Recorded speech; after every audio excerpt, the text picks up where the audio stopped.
좋으신 주님의 사랑과 또 우리 주님이 주시는 평안이 오후 찬양 예배를 함께 드리는 복길교회의 모든 교우님께 가득하기를 이 시간 간절히 기도합니다. 우리는 계속해서 하나님께서 애굽에 내리시는 10가지 재앙을 차례차례로 살펴보고 있습니다. 첫 번째 재앙은 나일강이 피로 변하는 것이었고, 그 다음에는 나일강의 개구리들이 사람들의 거주지로 몰려오는 것이었습니다. 그리고 그 다음번에는 땅의 티끌이 이로 변하는 재앙이 온 애굽을 뒤덮었습니다. 이 세 번째 재앙부터는 애굽의 술사들도 이것은 하나님의 권능에 의한 것입니다. 우리의 술법으로는 도저히 이것을 행할 수 없습니다. 이렇게 손을 들기에 이릅니다.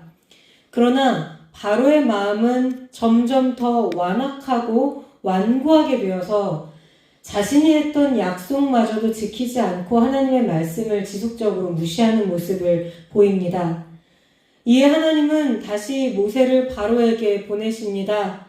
하나님은 모세를 통하여 이번에도 이스라엘 자손을 내보내지 않는다면 애굽 온 땅에 파리떼를 보내겠다, 이렇게 말씀하십니다.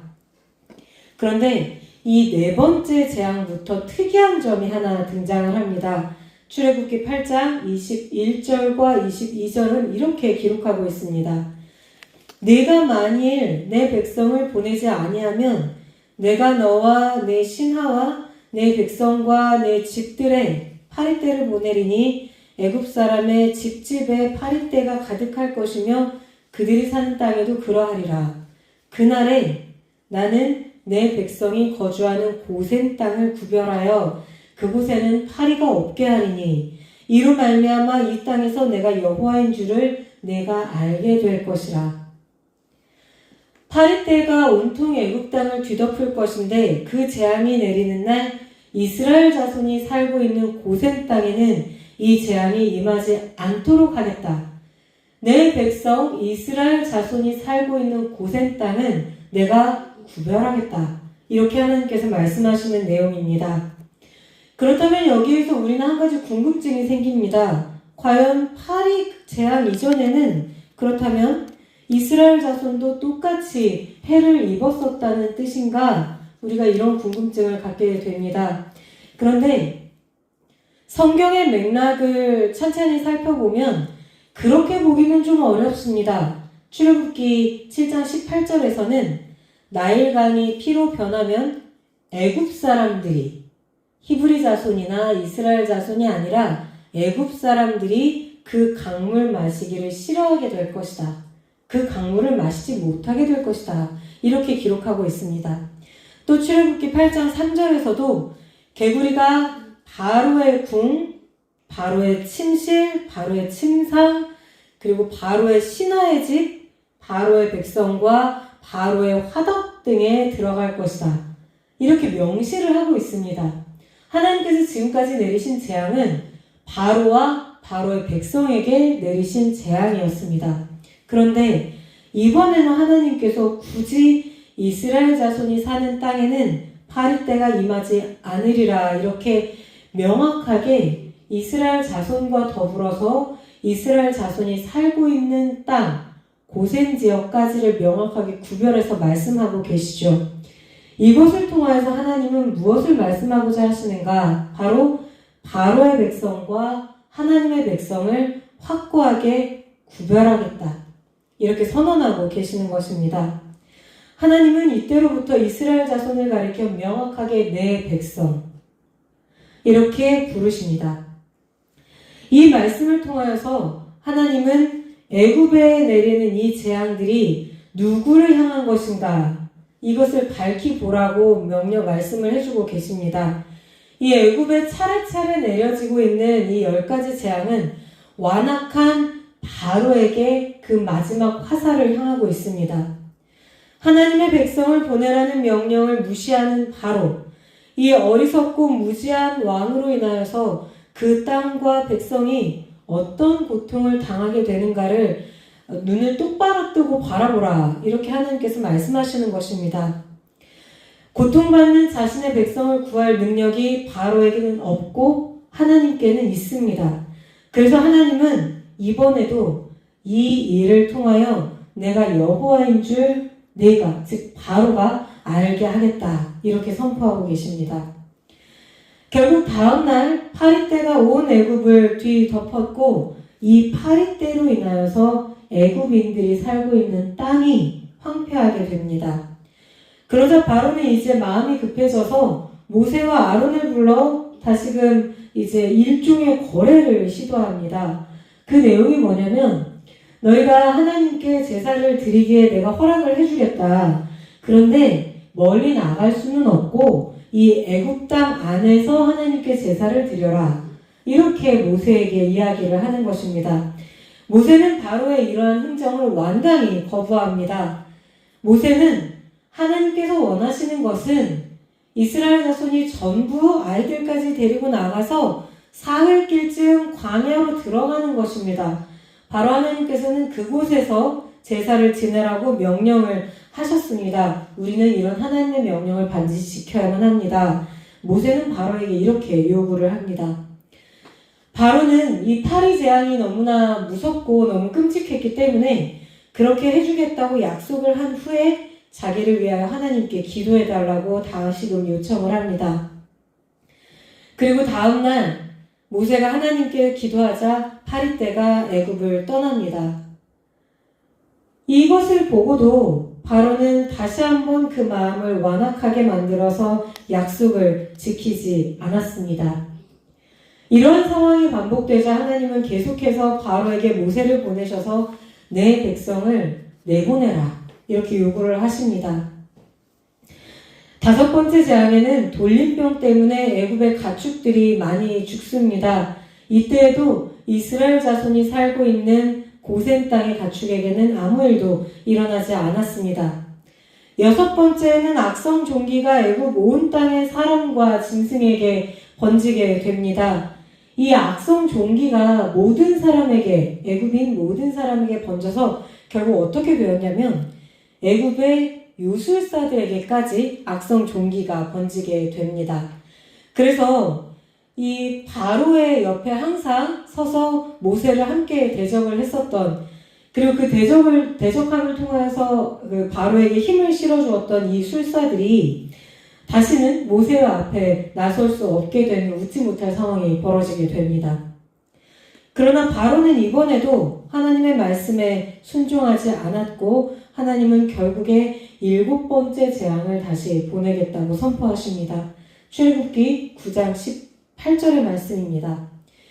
내일 이맘때면 내가 무거운 우박을 내리리니 애굽 나라가 세워진 그 날로부터 지금까지 그와 같은 일이 없었더라.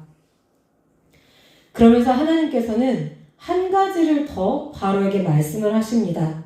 내일이면 애굽 전역에 큰 우박이 내릴 것이니 만약에 너의 종들이나 혹은 너의 가축이나 너의 가족이나 이런 사람들이 들판에 나가 있다면 그 사람들을 속히 집 안으로 대피시켜라. 집 안으로 대피하지 않고 들판에 있었다면 사람이든 가축이든 농작물이든 살아남지 못할 것이다. 이 말씀을 들은 바로의 신하들 중에서 하나님을 두려워하게 된 이들은 들에 있는 자기 사람들과 가축들을 전부 불러들였습니다. 그리고 다음날 애굽 전역에 이 같은 일이 일어납니다. 출애굽기 9장 25절에서 26절입니다.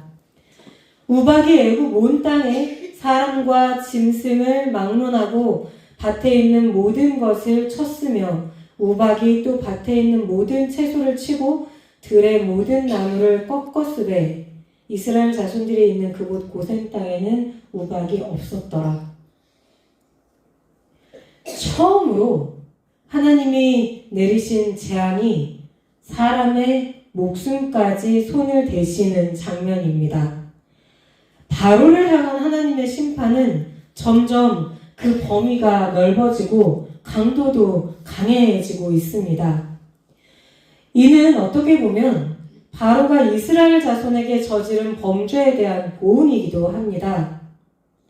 그렇기 때문에 이 애굽 땅에 내려지는 10가지의 재앙을 읽으면서 성경을 오랫동안 읽었던 많은 박해받았던 믿음의 조상들은 이런 마음도 가졌을 것입니다. 하나님께서 믿음의 자녀들, 하나님의 자녀들을 핍박하는 자들을 어떻게 심판을 하실 것인가, 이것에 대한 예표를 보여주시는 것이다.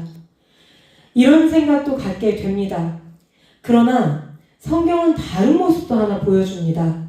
그리스도인이 무엇을 보아야 하는가를 보여주고 있는데, 어떤 것이냐면 하나님께서 바로에게 무턱대고 바로를 죽이려고 심판하시는 것은 아니다 라고 하는 사실입니다. 하나님은 바로에게 계속해서 심판을 내리시면서도 언제나 구원을 받을 수 있는 가능성을 열어두셨습니다. 출애굽기는 거듭거듭 그 점을 강조하고 있습니다. 어떻게 말입니까? 바로에게 내일을 약속하심으로써 말입니다. 사실 바로가 이스라엘 자손에게 행한 악행은 단순히 그들의 아기들을 죽인 것으로 끝나지 않았습니다. 물론 그것만으로도 천인 공노할 범죄이지만, 그렇게 함으로써 바로가 본질적으로 하려고 했던 것은 무엇이냐? 바로 이스라엘 자손의 내일을 말살하려고 한 것입니다. 이스라엘 자손에게서 미래를 빼앗아 버리는 것, 그것이 바로 이 애굽 왕이 목표했던 것입니다.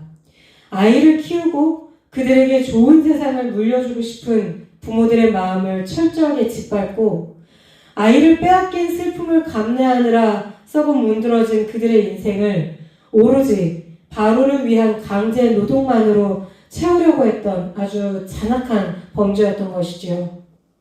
그런데도 하나님은 이런 바로에게 늘 재앙이 오늘 이 자리에서가 아니라 내일 임할 것이다, 이렇게 하루의 시간을 주십니다. 네가 내 말대로 내 백성을 내보내지 않으면 내가 내일 이 재앙을 내릴 것이다, 이렇게 말입니다. 이 하루 동안 바로는 대신들이나 술사들과 회의를 할 수도 있었고 자신의 생각을 점검할 수도 있었습니다. 무엇이 자신과 자신의 백성에게 좋은 일인가를 고민하고 충분히 선택할 수도 있었습니다. 바로에게 그 하루의 시간은, 내일이라고 하는 이 시간은 자신과 자신의 백성이 구원받을 수 있는 마지막 기회였습니다. 그런데 바로는 번번이 그 기회를 날려버린 것이지요. 잠깐 다른 이야기를 좀 해보겠습니다. 우리 교우님들 지금 한창 농사일 때문에 너무 바쁘신데, 올해 참깨 농사는 어떻게 좀 잘 되실 것 같습니까? 많이 심으시고 밭에서 떼약볕에서 계속 참깨 순을 솎아내시는 모습도 제가 자주 봤는데 어떻습니까? 제가 왜 갑자기 참깨 농사인가 싶으시죠? 왜냐하면 작년에 깨들을 많이 심으시고 이 깨가 한창 자라던 무렵에 비가 굉장히 많이 내렸습니다. 그래서 잠깐 이제 교인들하고 얘기를 나눌 수 있는 시간이 되면 깨들이 너무 많이 죽었다고, 올해 참깨 농사가 너무 어렵게 됐다, 이렇게 말씀하시는 내용들을 많이 들었습니다. 그래서 한 번은 교우님들과 대화를 하다가 제가 아이고 아까운 깨들이 그렇게 다 죽어서 어떡할까요? 너무 속상하네요. 너무 마음이 아파요. 안 좋아요. 그랬더니 권사님 한 분이 아이고 이 비에 사람도 죽고 살고 하는데 참깨도 죽을 수도 있죠. 올해 안 되면 내년에 또 심으면 되지요. 너무 애달파 마시오. 저한테 그러시더라고요. 이 말씀을 들으면서 이런 지혜가, 또 이런 너그러움이, 또 이런 마음의 넉넉함이 있어야 평생 농사를 계속 지으시겠구나, 제가 그런 걸 깨닫고 마음에 좀 감동을 받았었습니다. 그런데 이렇게 담담히 말씀하시게 되기까지 얼마나 많은 세월, 얼마나 많은 시간을 이 떼역밭 아래서, 그리고 이 비바람 아래서 가슴 졸이고 눈물 흘리고 속상하시고 하셨을까, 그런 생각을 잠깐 제가 했었습니다. 올해는 이런 노력, 이런 수고, 이런 땀에 우리 주님께서 풍성한 열매로 응답해 주실 것을 믿습니다. 또 그렇게 해주시기를 간절히 소원합니다. 제가 그러면서 또 한 가지를 생각을 했습니다. 우리에게 내일이 있다는 게 얼마나 감사한 일인가. 우리가 내일을 혹은 내년을 기약할 수 있다는 게 얼마나 행복한 일인가. 사실 따지고 보면 사람의 인생이라는 것이 한치 앞을 내다볼 수도 없는 그런 인생이지만 그럼에도 불구하고 내일은 좋은 일이 있을 거야. 오늘 슬펐지만 내일은 기쁜 일도 또 생길 거야. 오늘은 뭐가 잘 안 됐지만 내일은 더 잘 할 수 있을 거야. 이 작은 내일들이 모여서 내년에는 우리가 주님 안에서 더 행복할 수 있을 거야. 이런 기대가 있기에 우리가 힘겨웠던 하루를 편안히 마감을 하고 또 다시 한번 눈을 뜰 수 있으니까 말입니다. 그러면서 동시에 이런 점도 돌아봅니다. 오늘의 말씀 바로의 이러한 내일을 날려버리는 이 어리석은 행동을 보면서 이런 생각도 합니다. 우리는 자신에게 이러한 것도 물어보아야 하지 않을까 하고 말입니다. 이 쇠털같이 많았던 내일, 반복되었던 이 내일 중에 진짜 내일다운 날이 며칠이나 되었을까 하고 말입니다.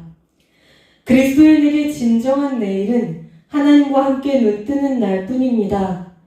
어제 들은 하나님의 말씀을 실천하는 오늘, 그리고 그 실천 속에서 주시는 소망 안에서 꿈꾸는 내일만이 그리스도인의 삶에서 그리스도인의 진정한 삶으로 기록될 것이기 때문입니다.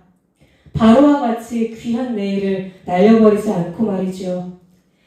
오늘 남은 이 하루 동안 언제나 새로운 날, 새로운 내일을 약속하신 하나님께 감사를 드리시고 피곤한 몸을 주님 안에서 평안하게 의탁하실 수 있기를 간절히 소원합니다. 그리고 내일 주님이 주시는 은총 안에서 가뿐하고 행복하게 새로운 하루를 여는 우리 모두가 될 수 있기를, 그리고 이렇게 기쁘고 감사한 하루를 주시는 하나님과 늘 행복하시는 우리 복길교회 교우님들 되시기를 간절히 소원합니다. 함께 기도하시겠습니다.